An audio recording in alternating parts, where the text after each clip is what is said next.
Πατρისა და Υιός და Სული Საწმინდისა. Იდმარხვის მეექვსე შაბათ-დღეს, ზოვის წინადღეს, ეკლესია აღნიშნავს ლაზარეს გაცოცხლების სასწაულის აღსრულების დღე, ლაზარეს შაბათია და ქართული ეკლესია, ქართული ერი ამ დღეს უფრო განსაკუთრებულად დღესასწაულობს და დიდი სიხარულით აღნიშნავს მას. ამ დღეს ქვია ქებაი და დიდებაი ქართული საენის საესეთი ამ დღეს. მე მინდა გითხრათ, რომ დღეს ქართული ენა არის ერთ-ერთი უძველესი ენა მსოფლიოში არსებულ ენათა შორის.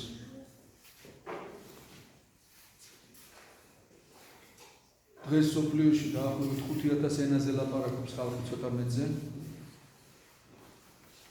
200-მდე ქვეყანა დაახლოებით ცოტა მეტი.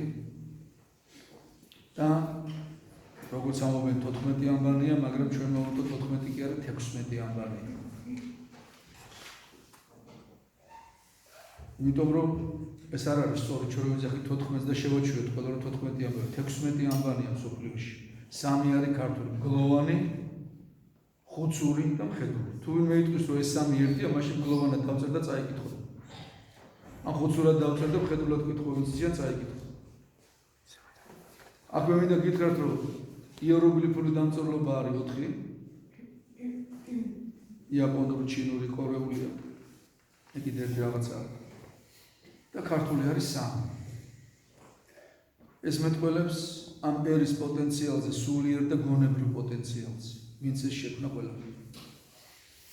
ეს წარმოუდგენელი ისაა. თქვენ ხედავთ დღეს სლავური და ლათინური თითქმის ერთნაირად, თითქმის არის, ბ არის და იმას ქვია კირილიცა, ამას ქვია ლათინური და სულ სხვადასხვა ანბანად არის წარმოქმნილი და ხუცური, მგლოვანი და მხედრული ერთ ანბანად რატო უნდა იყოს წარმოქმნილი? ეს არის ჩვენი უნიათობის და უსუსურობის ბრალი და შედეგი. ჩვენის დაცვა რო არ შეგვიძლია ამის შედეგია და ამის ბრალი.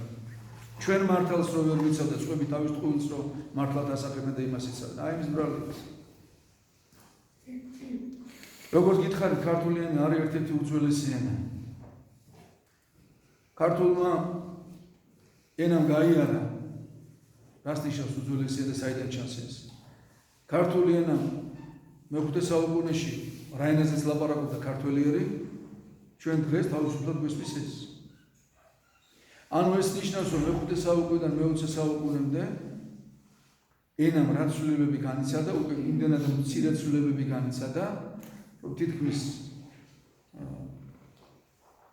ძველენად დარჩა და ჩვენ დღეს ღვთისმსახურებად, როდესაც ვართ სახარებას კითხულობ, სამონას კითხულობ და საღვთისმსახურო წიგნებს, თავისუფლად გვესმის ის ენა, რომელზეც შუშანი კი ლაპარაკობდა და ჩვენი წმინდანები ლაპარაკობდა მე-5 საუკუნეში. მაგალითისათვის გეტყვით, რომ არის ერები, რომელსაც საერთოდ არ ესმის თავისი ძველი ერი.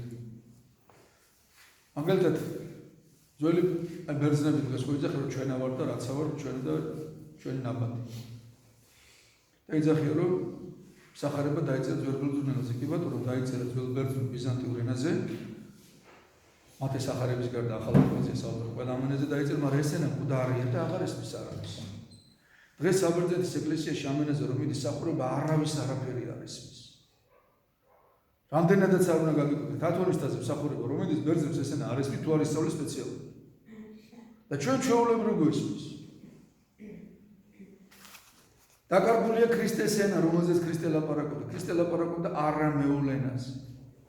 იმ ენაზე აღარ ლაპარაკობდა, რომელზეც მოსე ლაპარაკობდა. მოსე რო ენაზე ლაპარაკობდა, ის ენა ქრისტეს აღარ იყო, სხვა ენა იყო. და ქრისტე რომელზეც ლაპარაკობდა, ის ენაც დაკარგულია. რამოდენიმე სოფელი არის სირიაში, ახლა თუ დატოვეს ამ სირიის ომის შემდეგ თუ დარჩა, რომელიც ლაპარაკობდა ამ ენაზე. მეცაც გეტყვით, ეს ენა არ ესმის ჩვენ მეზობელ სომხებს, რომელიც თავმჯდომარეა და გეუბნებიან თითქოს მათ დაგვიწერეს ჩვენ ამბანი, ამაზე ცოტა ქვემოთ ვილაპარაკოთ. სომხებს არ ესმის ძველი სომხური ენა, რომელიც ითვლება მკვდარია. აი რაზეც მეზროთ მარტოცი და ძველი სომხები ლაპარაკობენ, ეს ენა აღარ ესმის. არ ესმით თავისი ენა ინგლისელებს. მეცაც გეტყვით ინგლისელებს შექსპირის ენა არის. მე-16 საუკუნის ენა არის ინგლისელებს. ფრანგებს არ ეთის მე-15 მე-17 საუკუნის ფრანგული არის. იგივე შეიძლება გერმანულზე ითქვას. ანუ ეს იმდა ჩვენ გვესმის მე-5 საუკუნეს. მე და კიდე ერთი რამ. ქართულ ენას არ აქვს სქესი. და მეცნიერები იმას იძახიან ბევრი რომ ეს ის დროა როდესაც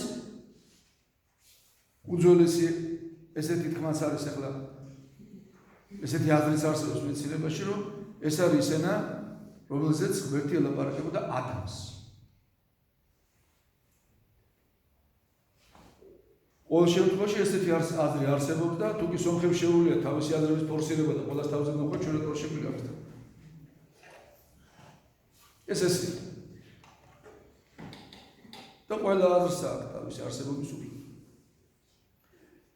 ეხლა რას ნიშნავს ძველი ენა? აი როგორც ენა არის როგორც ღვინო. ღვინო სანამ ახალი არის, რომ დაწურავ, უნდა დაილექება უნდა მოაციოს და კიდე დაილექება კიდე უნდა მოაციოს. ადრე ხშირად უნდა გადაღება და ძირზე რაც ნალექია, ეს ნალექი რაც შეიძლება სწრაფად უნდა მოაციოს. მე რაღაცა პერიოდი რომ დადის, გალის 2 წელი, 1 წელი, 1 წლის თავზე 2 წელი შემდგომ ღვინო ცოტა ნალექს იკეთებ და გადაღება აღარ უნდა, ანუ ღვინო დადგება, ჩამოყალიბდება სრულფასოვან ღვინო და აღარ იცვლება. ერთ წლამდე ღვინის გემო იცვლება ყოველთვის, სხვადასხვა გემო, რო გასიჯო, ერთ თვეში სხვა გემო. ერთი წლის შემდეგ რო დადგება, დგას რაღაცა პერიოდი ერთ თვეში. აი ესევია ენებიც. ქართულმა ენამ ეს ჩამოყალიბების სტადიები გაიგო. მე-5 საუკუნემდე უკვე გავლილი ქონდა ეს ყველაფერი. ამიტომაც არის მე-5 საუკუნიდან დღევანდელ დღემდე იმდენად მცირედ შეიცვალა, რომ ჩვენ ფაქტურად ქართულ ენას რო გევართ ადრში გვესმის ეს ენა. ეს არის ძვირფასი მარგალიტი, რომელსაც ჩვენ რო ვაფასებთ, როგორც ბევრ სხვა რამეს და ფეხქვეშ ვტელავთ. თქვენ იცით, როდესაც ღმერთმა შემქონა სამყარო და ესაუბრებოდა ღმერთი ადამიანს და ევას, მთელი სოფლიო ლაპარაკობდა ერთ ენაზე. ღმერთმა შემდეგ გამოამბო ადამიანი სამოთხიდან და აღუთქვა რომ მას მესიას მოულედა, მაგრამ კაცობრიობა არ დაელოდა მესიის მოსვლას და თვითონ თქვა რომ მე თვითონ მივალ ღმერთამდე ჩემით მესიის გარეშე, ხსნელის გარეშე და გადაწყვიტა მაღალი კოშკის აშენება და ამ კოშკით ზეცაში ასვლა. ამას თქვა ბაბილონის გოდოლი. ეს ქმედება იმდენად მიუღებელი იყო და ღვთისთვის არ იყო სათნო და მოსაწონი, რომ ღმერთმა ენები აურია ბაბილონის გოდოლის მშენებლებს და მუშებს უკვე ერთმანეთის აღარ ესურდათ და ბაბილონის გოდოლის შენობა დაფერდა და ჩაიშალა საბოლოოდ. მართალია ღმერთმა ენები აურია და სხვადასხვა ენაზე დაიწყეს ლაპარაკი. ანუ ერთი და იგივე რაღაცა ნივთს სხვადასხვა ენა სხვადასხვა სახელები დაარქვეს, მაგრამ გრამატიკა ძველ ენებში დარჩა ერთი და იგივე. ძველი ქართული გრამატიკა არის როგორც ძველი ლათინური გრამატიკა, არის ძველი სლავური გრამატიკა, ძველი სომხური გრამატიკა, ერთი და იგივეა, თითქმის მცირედი რაღაცები შეიძლება იყოს განსხვავებული. თუ უფრო ჩაუბრალდეთ საფუძვლად გამოიწვია ერთი გრამატიკა იყო ყველა ენებში, სხვადასხვა სიტყვებით გამოითქმოდა პური, ვთქვათ ღმერთი, მაგრამ გრამატიკა წინადადებაში სიტყვათა წყობა იყო ერთი. ამის გამო ძველი ქართული სახარებით შეიძლება ძველი სომხური სწავლა, აი დაიდებ ძველი ქართული და გვერდ ძველი სომხური. სომხური ხო არ ესმის ძველი არაბის. აი დაიდებ ძველი ქართული და ძველი სომხურს გაიგებ. ქართულით ისწავლე სომხურს. ქართულით გაიგებ ძველ ბერძნულს. თორე ჩვენ გვესმისეთ, იმათ არ ესმის. მივხვდით ამ საუნჯის ფასი რა გვაქვს ჩვენ. და დღეს გამოდიან ლიბერალები, მოდერნისტები და იძახიან რომ აღარ გვინდა ძველი ენა არ გვესმისო. ეკლესიაში დგევართ არაფერი არ გვესმის, საერთოდ ვინც არ დადის ეკლესიაში იმას ლაპარაკობს ეს ხალხი. თუ როგორ შეიძლება ადამიანი ეკლესიაში დადიოდებს ეს ბგერათა წყობა ესმოდეს, მე ამას ვადარებ, აი წყალი რო მარტო რო ხარ, არავინ წყალთა რო ზიხარ, წყალი რო მორაკარაკებს ხოლმე. აი ესეთი ენა არის ქართული. ღვთაებრივი ენა. და არა მარტო ქართული, ძველი ენები ყველა ესეთია. იმიტომ რომ ეს იყო ღმერთთან სასაუბრო ენები. ამ გრამატიკით მეტყველებდა ღმერთი ხალხთან. ჩვენ ეს შემოგჭა და შემოვარჩვენთ, ამას უნდა გავთხილებთ. აი გითხარით მე რომ ბერძნებს არ ესმის თავისი ენა. მაგრამ რო შედიხარ აპოლოს თაზე, შედიხარ ტელიაში მოგცემენ ოთახს დიდებს ალბათ სახარება. გადაშლი ერთ გვერდზე წერია ახალი ბერძნული, მეორე წერია ძველი ბერძნული. ვებდებოდი თავიდან აი. ეჭიდებიან, ეპოტიანებიან ის ენა, რომელიც აღარ ესმით, აღარ იუწყება. და გვერდზე უნდა და სხვა შეურება წაიკითხე, ნახე, დაივიწყე, იცოდე რომ შენ ეს ენა ჩვენი ძველი ენაა. და ჩვენ ეს ყველაფერი გვესმის და ვიღაცებს ამის შეცვლა და უარყოფაა. ამიტომ ეს ენა უნდა ვისწავლოთ ჩვენ, ეს არის ჩვენი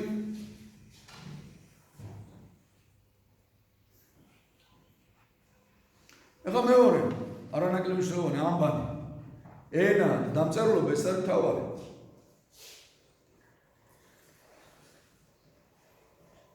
სოფლიოში დღეს არსებობს დაახლოებით როგორც გითხეთ 5000-მდე ენა ჯერ მარტო დაღესტანში 40 ენა იქ ამაზონის ტყეებში არიან ველური პაპუასების შიშვლები დარბიან და თითოეულ რაღაცა სოფელს თავისი ენა დაახლოებით 5000 ენამდეა სოფლიოში, როგორც მეცნიერები ამბობენ და 200-მდე ქვეყანა ცოტა მეტი. და დაახლოებით ოფიციალურად წყაროებს სულ 14 ამბანი. მე გითხარით რომ არის 16 ამბანი. ჩვენ უნდა ვთქვათ რომ არის 16 ამბანი. 3 არის ქართული, 4 არის ჩინური იეროგლიფების ნაირია ესეთი და 3 არის ქართული. 2 მილიარდმა კაცმა 4 ამბანი შეგვნა და 3 მილიონმა შეგვიძლია 3 ამბანი. ეს სულ უნდა ვილაპარაკო.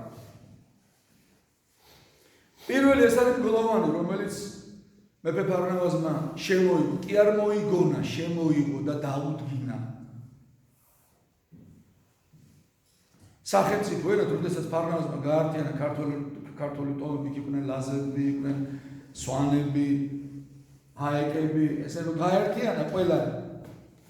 ამა დაუდგინა ერთი არა სახელმწიფო ენა გამოაცხადა ენა ქართული. სახელმწიფო ამ ენაზე იყო სახელმწიფო საბუთების გაფორმება ყველაფერი და დამწერლობა ქართული. ეს ხდება ქრისტეშუღელი მესამე საუკუნეში.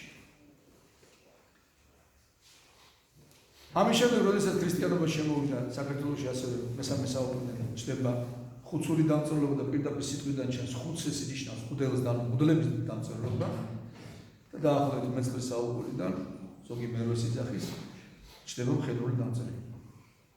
დღეს თქვენ იცით რომ ჩვენი მეზობელი სომხები გეუბნებიან რომ თითქოს მათ დაგვიწერეს ჩვენ ამბანი.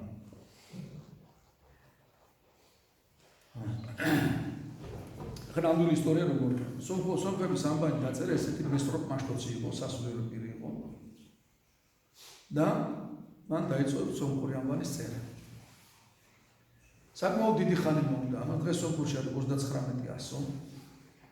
საკმაოდ დიდი ხანი მოუნდა და მისი ცხოვრება მესტროპ მაშტოცის ცხოვრება აღწერილია მეორე სომხი ისტორიკოსია ლაზარე პარპეცი.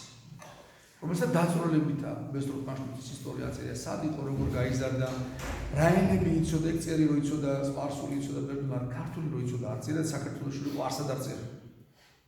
დაწვრილებით მესტროპ მაშტოცის ცხოვრებაში სომხურ დედნებში. ძველში ახალი გადაწერი საერთოდ. ძველზე მიწერა. და დაწვრილებით არის აღწერილი მისი ცხოვრება. და წერი ესეთი რა, როდესაც რაღაცა პერიოდი ისო ჩაუბრმავდა და სირიაში იყო წასული და ამ ამბაზე მუშაობდა 500 სირიელმა იაკობიტებმა დაუწერეს, ეს არის ოფიციალურად ესე როა, მაგრამ რაღაცა პერიოდია, სადაც მესტროპ მაშტოცი მოღვაწეობა ესე გაგრძელია, რომ აღმოსავლეთის ქვეყნებში. სულ ახლა შემთხვევით ვეძებდი ინტერნეტში რაღაცა წავიკითხე ეთიოპსკი ალფაბეტი. შეგით რასაც ახლა მოვიძახი ნებისმიერი ადამიანი ეთიოპური ამბანი და პირდაპირ ჩავყვე მთელი ამბავი ატეხი. 1500 სომხებს აღებული აქვს ეთიოპური ამბანი და ერთი ერთში. სულ 39. 15 ეთიოპიურიდან არის. 5 სირიელმა იაკობიტებმა დაუწერეს. რამოდენიმე ბერძნული და რაღაც დარჩა. ეხლა ნახეთ რა ხდება. ეს რასაც მე ვიძახი შეიძლება გადაამწვევ კიდევ. დავა არის ატეხილი უჩივიან ეთიოპიელები რომ სომხები იძახენ რომ ჩვენი ამბანიო. იძახენ რომ ჩვენი ამბანიო და იძახენ თავისაზე მიაწერენ. მაგრამ როგორ არის ეთიოპიაში თუ არის ხ აქ არის პ. იქ თუ არის რ აქ არის კ. მაგრამ ფორმა ასოების არის ერთი და ერთი ერთში ვერც გაარჩევ რომელია. და და ევროპის სასამართლოებში მიდის ჩივილის დონეზე მეცნიერები უჩიდან. რომ ნოიძახიან რომ ეს ჩვენია, თქვა რომ ჩვენგან არის ეს. ეხლა ოფიციალურად სომხური ანბანის დაწერის თარიღი მე ვსწრაფ პანშტობა დაწერა 418 წელს. სომხები იზახენ 409 წელს, უკვე ბატონო იყოს 409 წელს. მაგრამ ეთიოპიური ანბანი შეიქმნა ჩვენ წელთაღრიცხვით საუკუნეში. და ქართული ანბანი არის 430 წლის ძველი ქართული ნაწერები იატაკზე, რომელიც სინასტაზე და პალესტინას შორის შემორჩენილი იატაკზე პირდაპირ ქართული წარწერები, ორი წარწერა იყო, ერთ-ერთი წარწერა სამწუხაროდ ერთი იყო 450-იან წლებით თარიღდებოდა და მეორე 430 წლით, ეს 450 წლით თარიღდებოდა და აფიქსირებული იყო, სურათებიც არის გადაღებული, გაქრა ეს წარწერა, რომელიღაცა კოლექციონერმა წაიღო თავისთანა ქართული ტიტვის აკრა. და 430 წელში მოზაიკური დამწერლობა. ეხლა სომხებმა მოიძახეს რატო შევაჩერე ამაზე ყურადღება. ეს უნდა ვიცოდეთ. ეს ყველა ქართველმა უნდა იცოდეს თავის დაცვის საშუალება უნდა ქონდეს. სომხებმა ახლა წარმოიდგინეთ 418 წელს თუ შექმნეს ეს ანბანი. კიდე 409 კაირას თითოეული. 500 ოფიციალურად თვითონ მოიძახეს რომ სირიელმა იაკობიტებმა დაუწერეს. ეს სირიელი იაკობიტები მონოფიზიტები არიან, სომხებიც მონოფიზიტები არიან, ეს არის პერიოდი მონოფიზიტების მიღობის. მაგრამ ეთყობა რაღაცა ეს ურთიერთობა ყოველთვის ქონდა. ბაში კი იყო მართლმადიდებელი, მაგრამ ეს რაღაცა მონოფიზიტური გარემოსთან ტრიალი ქონდა და ეთიოპელებიც მონოფიზიტები არიან. ამიტომ ეს ვარაუდი რომ მათ ესეთი რაღაც ურთიერთობები ქონდათ. შეულებდა ბუნებრივი მოვლენაა. ესე იგი დაწერეს 418 წელზე და უცნად. მე ქართველებს თავისი 105 ანბანი ვერ დაამთავრეს. 15 ეთიოპიელებისგან აღებული. შემდეგ ქართველებმა დაუწერა მესტრო პაშტოთვა ქართველებს თურმე. და 32-35-ას დაგვიწერა. თავისი 5 ვერ დაამთავრა. მე ჩვენ 35 დაგვიწერა და ჩვენ უცნად წავედით სინასტა და პალესტინაში და უცნად იატაკზე დავწერეთ მოზაიკით ეს გესმით. ჯერ სანამ სხვაგან წახვალ და მოზაიკის დაწერას დაიწყო, ჯერ შენ სახში ყველაფერი გადარეჭილი, მოდი შენ სიტყვაზე, გადამუშავებული, ყველგან დაწერები კრა და მე მიდიხარ სხვაგან. და მოზაიკით კი არ იწყებ, ჯერ იწყებ ამოკაწვრას, ჯოხით, როგორც ხდება ხოლმე და მე იწყებ გამშენებას და გადამაზებას. გარდა ამისა, ქართველებს აქვს დავათის სტელა, სადაც 285 წლით თარიღდება გლოვანი ასოები არის. არმაში რაღაცა რადღებში ორი ქართული ასო არის გლოვანი, რაც შემორჩა, დღემდე რაც შემორჩა, პირველ საუკუნეზე ლაპარაკი.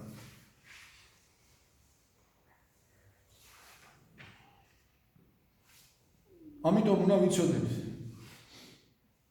და ყველაზე მთავარი, ქართული ანბანის ხერხემალი აბსოლუტურად სხვა არის. ბერძულებით არის აგებული, ბერძულ წყობაზე და სომხური ანბანის სტრუქტურა საერთოდ აგებულება სხვა. უფრო სირიულს და ეთიოპურსკენ იხდება. აქედან პირდაპირ ჩანს, ეს ორი ანბანი აბსოლუტურად სხვა და არც გავს არაფრით ერთმანეთს. ერთხელ იერუსალიმში ვიყავი და იქ როგორც მონაცვლეობით მიდიან ხან სომხები ლოცულობენ, ხან ბერძნები იკეტება და გოლგოთაზე მათი ლოცვიდროება გადაგეკეტეს გზა და დგევარი ხე შესასვლელში. პარაკლისი რა კონზერტებული რომ ჯურის პარაკლისი გადავშალე და უკრდე ერთი გასწავლე. და მეუბნება, что там написано? და უშუალოდ რა წერია, უთხარი. პარაკლისი ქართულია ხო? მერეო რას იძახით, მე დაგიწერეთ. უთხარი რომელზე მეკითხები კი სამი გვაქვს რა. ერთი ქრისტეს შუქომდე ქონდა. ერთი ქრისტიანობრივი და ერთი მხედვა. რომელს მეკითხები რა რომელი მინდა გწერა. და მივხვდა ჩემი პასუხი და რაც უთხრა.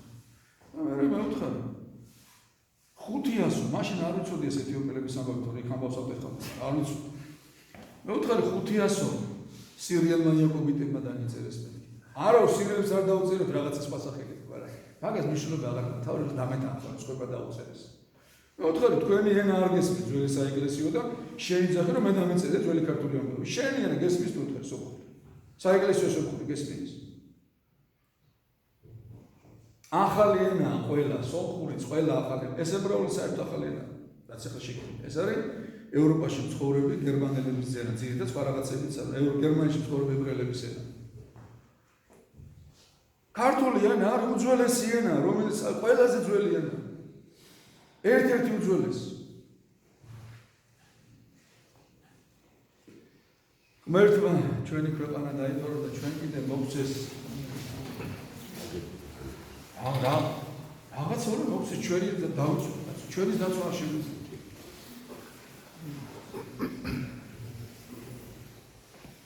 იმიტომ ესე დაბეჭავებულები რომ სწორი ურთიერთობა არ გვაქვს ღმერთთან. სწორად არ მიქცევით. თუ ჩვენ სწორად მიქცევით ამაზე საუბარიც არ დაგჭირდება ალბათ ისე დალაგდებოდა თავისი გარდა. მეცნიერებმა ახლა მოშეხვალ ინტერნეტში ქართული ამბანი წერეს ისეთი სამარცხვინო აბდაუდა რაღაცები წერია ხო შეიძლება დაждდეს ვიღაცა მეცნიერის ჩამოწეროს სწორად.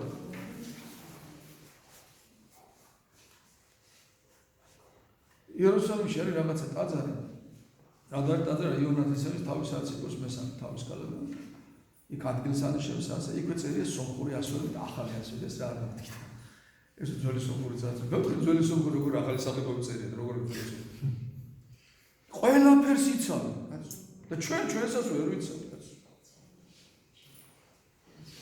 ეხლა ახალი ვერსია გავიგე აია სოფია ჩვენ ავაშენებთ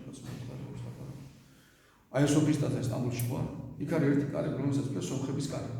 და რატო ქვია გეტყვით, როდესაც სომხები მონოფიზიტობაზე მოექცა და ძალიან დაიწყო სიტუაცია ქართველებსა და სომხებს შორის და ბიზანტიას შორის. ერთი პერიოდი ისევ დაბრუნდნენ მართლმადიდებლობაზე მცირე ხანი და თქვენს დაუბრუნდნენ და ჩამიდნენ კონსტანტინოპოლში მასთან იმპერატორთან იუსტინიანესთან და უთხრეს რომ ჩვენო დაუბრუნდითო და ეხლა წერო აი ამის ნიშანად ჩვენი შერიგების აია სოფიის ტაძარი შენდება ამ დროს რა. აი ამ კარიბჭესო ჩვენ გავაკეთებთ და გააკეთებთ და დღესაც კი სომხური კარიბჭე. და იძახიან ჩვენ ავაშენებთ აია სოფია.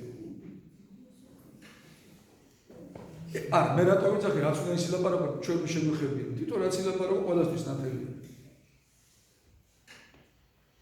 და პირდაპირ მეცნიერებაში ესეთი აზრიც აქვს პირდაპირ თქვენ армянская наука ეს რაღაცას ու დაიწყება და ეს სოფხური ვარიანტია და უკვე ის აღარც გამოთვლილი ესია და ჩვენი ვერ უნდა დავიცვათ რაცა გოგეცო აუცილებლად უნდა დავიცვათ აი მე ხა მრევლს ვეუბნები რომ აუცილებლად ჩემი თხოვნა იქნება ჩემი ლოცვა-კურთხევები რაც გინდა დააკვით ვისწავლოთ ხუცური დილას აღამოს ლოცვები იკითხეთ ხუცური ფსალმუნებს კანონებს ვიკითხოთ იკითხეთ ხუცური სახარება იკითხეთ მხედრული გადადეთ აღარ გვინდა მხედრული რა მხედრული ბავშვები ჩვენ ხუცურით ვიკითხოთ რომ ეს შევინარჩუნოთ ჩვენ ეკლესიის წიაღში ჩვენი ენა და ჩვენი ამბავი და ეხლა რაც გითხრათ რომ დაიწყებენ ამაზე სოფხები ლაპარაკს მოკლედ მაინც ცოტა ხო დამემახსოვრდებათ ის მაინც უთხარით ესე უთხარით თქვენი ენა არიცით ძველი და მე როგორ დამეწერეთ და თვითონ მაგათია 39 ასოიანი ამბაიდან 20 აიღეს სხვებისგან 15 ეთიოპელებისგან 5 სირიელმა იაკობიტებმა დაუძრეს დარჩა 19 ამ 19-ში რამოდენიმე ბერძნული ასოა რამოდენიმე ქართული ასოა პირდაპირ მე არ გამოვცე რომ ქართულებისგან აიღეს და სახში რომ იყო პირდაპირ ნახეთ ეფიოპსკი ალფავიტი და შეყევით მე ნახოთ რა ხდება რა ამბავი არის ყოველდღე წმინდა ღვთისმშობელმა დაგვიტანოს ჩვენ და ზეციურმა წმინდანებმა ჩვენი ქვეყანა დაიპყრო ჩვენი ერი და ჩვენი სამშობლო მერტა დაგლოცოთ მერტა დიდება შენ და მერტო დიდება შენ და მერტო დიდება